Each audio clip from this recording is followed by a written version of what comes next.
అసలు ఈ మాయ అంటే ఏంటి? మారుతూ ఉన్న సత్యమని మాయ అంటారు. మారుతూ ఉన్న సత్యాన్ని మాయ అంటారు. ఒక చుట్టుకొని ఉన్న పాము కదలకుండా ఉంటే దాన్ని జీవుడు అంటారు, శివుడు అంటారు. అదే ప్రాకటం ప్రారంభించిందంటే అది మాయ అంటారు. సహజంగా తనను తాను రూపాంతరం చెందుకుంటూ ముందుకు వెళ్తూ ఉంటే అది మాయ అంటారు. తత్కాలికమైన సత్యము, మార్పు చెందదు, చెందినట్లు కనిపిస్తుంది. ఓహో, అంటే చెందకుండా చెందినట్టు కనిపిస్తుంది. ఇప్పుడు మీరు ఒక రైల్లో ప్రయాణం చేసేటప్పుడు మిమ్మల్ని ఎక్కడ ఫోటో తీసినా కూడా మీ వెనక బ్యాక్గ్రౌండ్ ఒకప్పుడు ఉన్నది, ఒకప్పుడు ఉండదు. అవును, కదులుతూ ఉంటుంది. ఆ విధంగా కదులుతూ ఉండే దీన్ని మాయా పేరుతో చెప్పారు. అది నిరంతరం మార్పు చెందినట్లు కనిపించున్నది, మార్పు లేనిది అని అర్థం మాయకు. మాయని నడిపిస్తుంది మనసా? మాయే. మనసుకు మాయకి వ్యత్యాసం ఏమి? రెండు ఒకటే, పేర్లు వేరే. బుద్ధికి మాయకు ఉన్న సంబంధం అదే సంబంధం. అవి రెండు వేరు వేరుగా అవ్వటం కూడా మాయా యొక్క విశేషమే. బుద్ధి వేరే, మాయ వేరే. వివేకం అనేది ఉన్నది వివేకం తప్ప అవివేకం అంటూ ఏమీ లేదు. ఉన్నది వివేకం ఒక్కటే. అది అర్థమయ్యే అనుభవంలోకి రానప్పుడు అదే అవివేకం అని పిలువబడుతుంది. అంటే వివేకం మనసుకు సంబంధించిందా, బుద్ధికి సంబంధించిందా? రెండిటికి సంబంధించింది. అది ఇక్కడ ఆత్మ అనేది ఏమిటి? ఈ ప్రశ్న అడిగేదే ఆత్మ. అది ప్రత్యేకంగా ఆత్మ అంటూ ఏమీ లేదు. ఈ ప్రశ్న మీరు అడుగుతున్నప్పుడు మీరే ఆత్మ. మీరు కాని ప్రశ్న ఏది మీరు అడగలేరు, అడగరు. నేను కానిది అడగలేను అంటే నేను అనేది ఆత్మ అంటారు. అంతే. నేను అనేది అంతా అని చెప్పాలి, యాజ్ ఇట్ ఈజ్గా అర్థం చెప్పాలంటే. అది ఇది అదని చెప్పేదానికి లేదు, అంతా. అయితే నేను అనేది విశ్వవ్యాప్తమైనప్పుడు ఇన్ని నేనులు కనిపిస్తున్నాయి కదా, అన్ని నేనుల యొక్క నాటకం ఏమి? ఇదంతా ఒకే నేనంటారా? మీ శరీరంలో ప్రతి అణువు, ప్రతి అవయవం కూడా దేనికదే స్వతంత్రంగా పనిచేస్తున్నట్టు కనిపిస్తాయి. సైంటిస్ట్ కానీ ఇంకొక యోగి కానీ ఎవరి దృష్టిలో కానీ అవి వేటికవి పనిచేస్తున్నట్టు కనిపిస్తాయి. కానీ ఒక్క నేను మాత్రం ఈ సైన్స్ పరిభాషలో ఉండదు, శరీరంలో యోగ పరిభాషలోనూ ఉండదు. కానీ నేనంటుంది. అది ఆ విధంగా ఇది అంతా నేనుగా ఉంటూ కూడా నేనుగా ఉండదు. అది అది వెతికితే దొరకదు, ఉంటుంది. యోగత్వం అనగానేమి?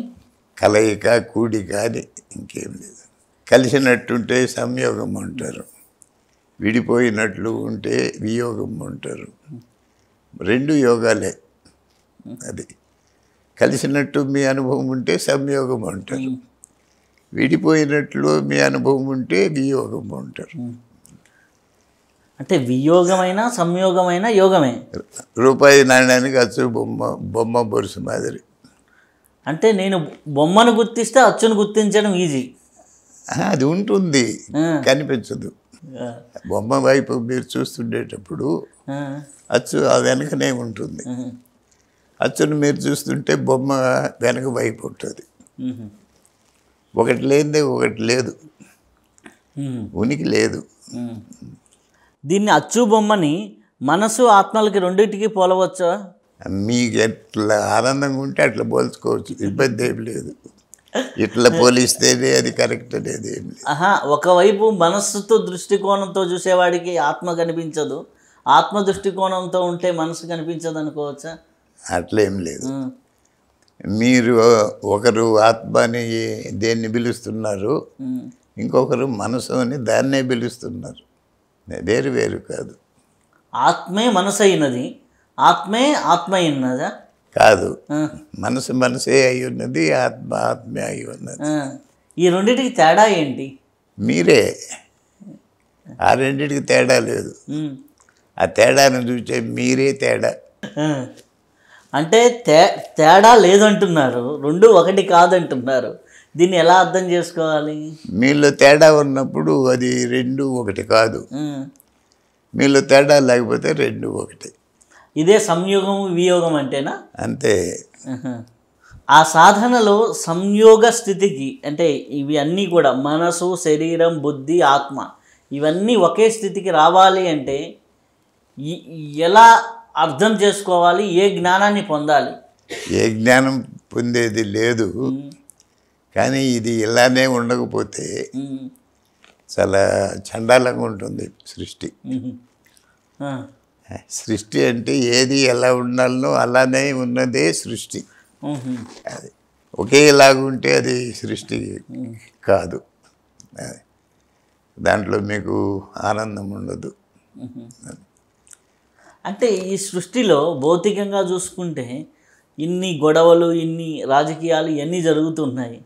ఇదే జరుగుతున్నట్లు ఉన్నాయి, జరగటం లేదు. జరుగుతున్నట్లు ఉన్నాయి. జరుగుతున్నట్లు ఉన్నప్పుడు జరిగినట్లు కాదుగా.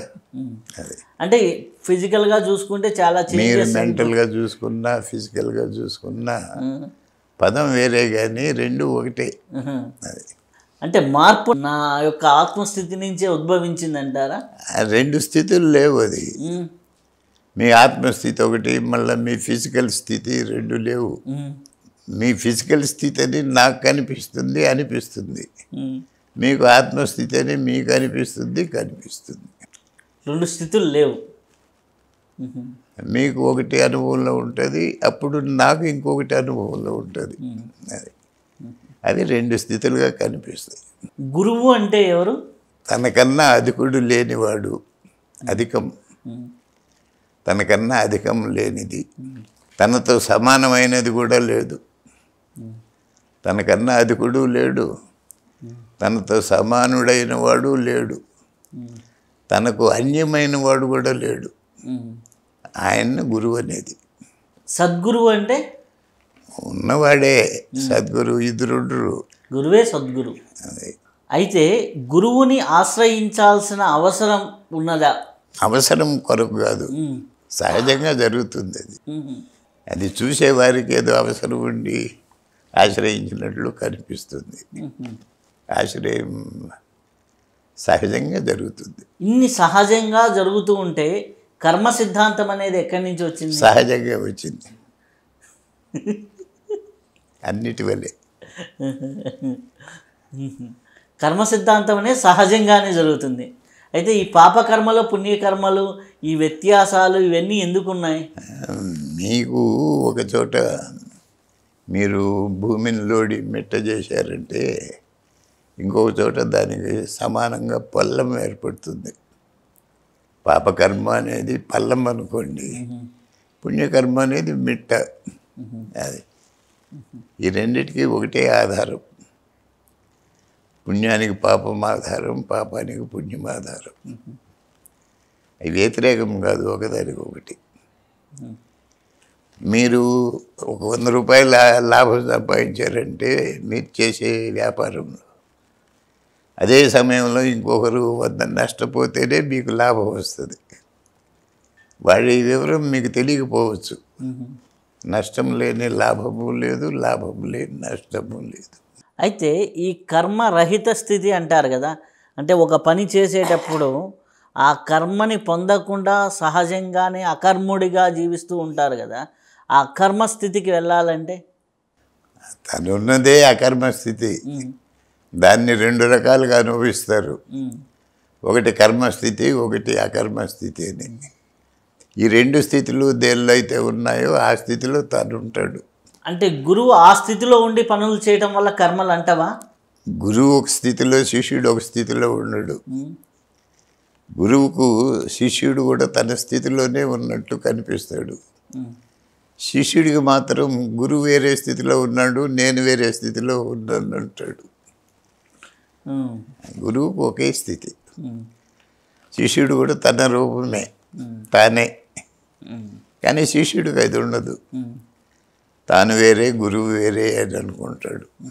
అది తాను వేరే, గురువు అంటే గురువుది గుర్తించిన స్థితి అనుకోవచ్చా? సహజ స్థితి, గుర్తించింది కాదు అది. ఆయన ఉన్న స్థితే అది. ఉన్నది ఉన్నట్లుగా తెలుసుకున్నవాడు గురువు అంటే. ఉన్నదిగా ఉన్నట్లుగా ఉండటమే తెలియటం. అది తెలుసుకోవటం అనేది అది ఒక కోర్సు కాదు. అది